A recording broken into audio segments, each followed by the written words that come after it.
நமக்கு பிடிச்ச பாத்திரங்கள் வாங்கும்போது நமக்கு ஆர்வமா வேலை செய்றதுக்கு இன்ட்ரெஸ்ட்டா இருக்கும். அந்த மாரி தான் நான் வந்து இன்னைக்கு ரசப்பொடி பண்ணலாம். அந்த ரசப்பொடி ரொம்ப நாள் ரசப்பொடி, பிரியாணி பவுடர், அப்புறம் இன்னும் சில பவுடர்லாம் வறுத்து வைக்கணும். இட்லி பொடி, கருவேப்பில பொடி, முருங்கைக்கீரை பொடி இந்த மாரிலாம் பொடியெல்லாம் வறுத்து வைக்கணும்னு நெனைப்பேன்.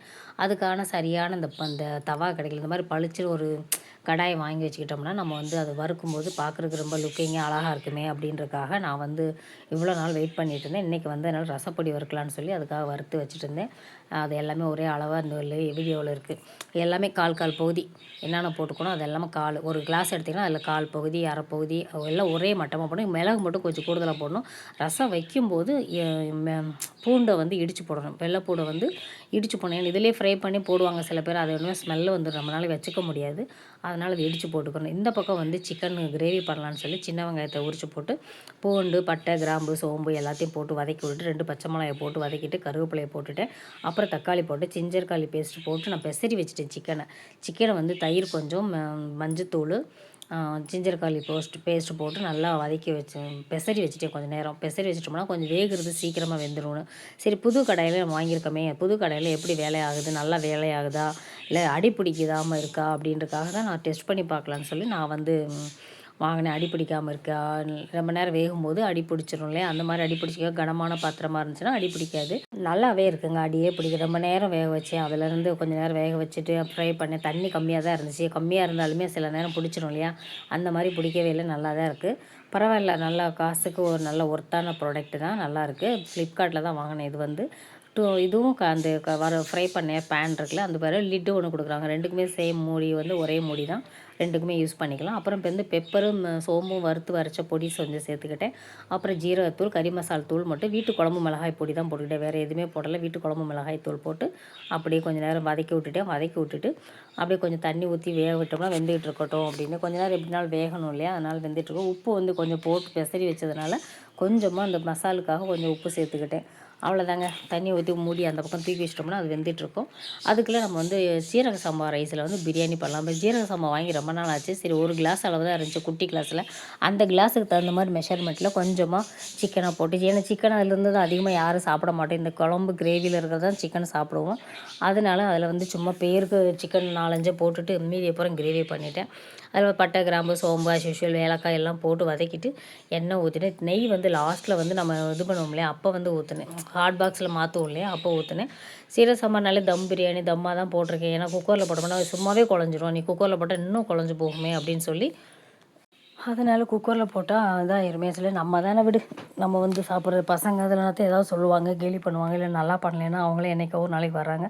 நல்லா பண்ணலைன்னா அது ஒரு மாதிரி மனசுக்கு இதாக இருக்குமே அப்படின்ட்டு நம்ம தானே விடு, குழஞ்சாலும் பரவாயில்ல சாப்பிட்லாம். ஏன்னா சீரக சம்பா எப்போவுமே சூடாக இருக்கும்போது குழஞ்சி தான் இருக்கும்.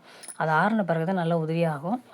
தம் போட்டு அது கீழே தூக்கி வச்சு தோசை கல்லை தூக்கி வச்சு கொஞ்சம் நேரம் ஆகி அது வெளியே பார்க்குறதுக்கு ஒரே குக்கரில் போட்டு கொஞ்சம் மடங்களாக இருக்கும், பரவாயில்ல சாப்பிட்லாம். இன்னொன்று டேஸ்ட் அதே நல்லாயிருக்கும். அந்த மாதிரி நான் வந்து இது வந்து பச்சை மிளகா, கொத்தமல்லி, புதினா, சின்ன வெங்காயம் போட்டு அரைச்சி பேஸ்ட்டை வந்து அதில் கலந்துக்கிட்டு இவ்வளோ தாங்க சிக்கன் போட்டது. ரொம்பலாம் சிக்கன் போடல, கொஞ்சமாக தான் போட்டேன். போட்டு வதக்கிட்டு கொஞ்சம் நேரம் அதிலேயே வந்து வதக்கி விட்டுட்டு ஜிஞ்சர் கார்லிக் பேஸ்ட் போட்டு வதக்கணுன்னு இதையும் சேர்த்து போட்டு அதிலே வதக்கி விட்டுறணும். வதக்கிட்டு லெமன் புழிஞ்சு விட்டு, எப்போவுமே லெமன் எந்த சாப்பாடாக இருந்தாலும் உதிரியை வரணுன்னா நீங்கள் லெமன் புழிஞ்சு விடணும். ஆனால் இதுக்கு வந்து லெமன் புழிஞ்சாலுமே குழஞ்சி தான் போகுது. அதனால் வந்து இது ஒரு விசிலில் நம்ம ஆஃப் பண்ணிட்டோம். ஒன்றுக்கு ஒரு கிளாஸ் அரிசிக்கு 1.25 தண்ணி, 1.5 கப்பு கூட ஊற்றிக்கலாம். தண்ணி ஊற்றிட்டு நம்ம வந்து என்ன பண்ணணும், ஒரு விசில் வர்றதுக்கு முன்னாடி ஆஃப் பண்ணால் கொஞ்சம் உதிரியாக இருக்கும்னு நினைக்கிறேன். ஆனால் அது வந்து ஒரு மாதிரி டேஸ்ட் இல்லாமல் இருக்கும். அதனால் பரவாயில்லன்ட்டு ஒரு விசில் விட்டுட்டேன். இப்போ வந்து எப்போவுமே அந்த ரைஸை வந்து கொஞ்சமாக எண்ணெயில் நம்ம தண்ணி ஊற்றுறதுக்கு முன்னாடி இந்த மாதிரி எண்ணெயிலே கொஞ்சம் வதக்கி விட்டுட்டோம்னா அந்த கொஞ்சம் ஃப்ரை பண்ண மாதிரி வதக்கணும்னு வச்சுக்கோங்களேன், அது வந்து ரைஸ் வந்து குலையாது. உங்களுக்கு எந்த பிரியாணி ஆகட்டும், புலாவ் ஆகட்டும், வெஜிடபிள் புலாவ், பிரியாணி எது பண்ணாலும் சரி, நீங்கள் இந்த மாதிரி அதை கொஞ்சம் நேரம் இதில் எண்ணெயிலே கொஞ்சம் நேரம் இது பண்ணி விட்டிங்கன்னா நல்லா வந்து உதிரி உதிரியாக வரும். அந்த மாதிரி தான் போட்டு தண்ணியை ஊற்றிட்டு அப்படியே உப்பு காரம் இருக்கான்னு பார்த்துட்டு அப்படியே மூடியை போட்டு மூடியாச்சுங்க. மூடுனா கொத்தமல்லி லாஸ்ட்டில் வந்து எண்ணெய் நிறையாலாம் சேர்க்கலைங்க. நம்ம டயட்டுன்னு சொல்லிட்டு நிறைய சேர்க்கக்கூடாதுன்றதுக்காக, இருந்தாலும் கொஞ்சமாக சேர்த்தா தான் டேஸ்ட் வரும்ன்றதுக்காக லாஸ்ட்டில் சேர்த்துக்கிட்டு, லாஸ்ட்டுனா ஃபைனல் டச்சு. அதனால் இப்படியே போட்டுட்டு உப்பு போட்டு மூடி விட்டுட்டு சும்மா கிண்டவும் கூடாது. கிண்டிகிட்டே இருந்தோம்னா குழஞ்சி போகும். ஒரு விசில் வரந்தோடனே ஆஃப் பண்ணியாச்சு.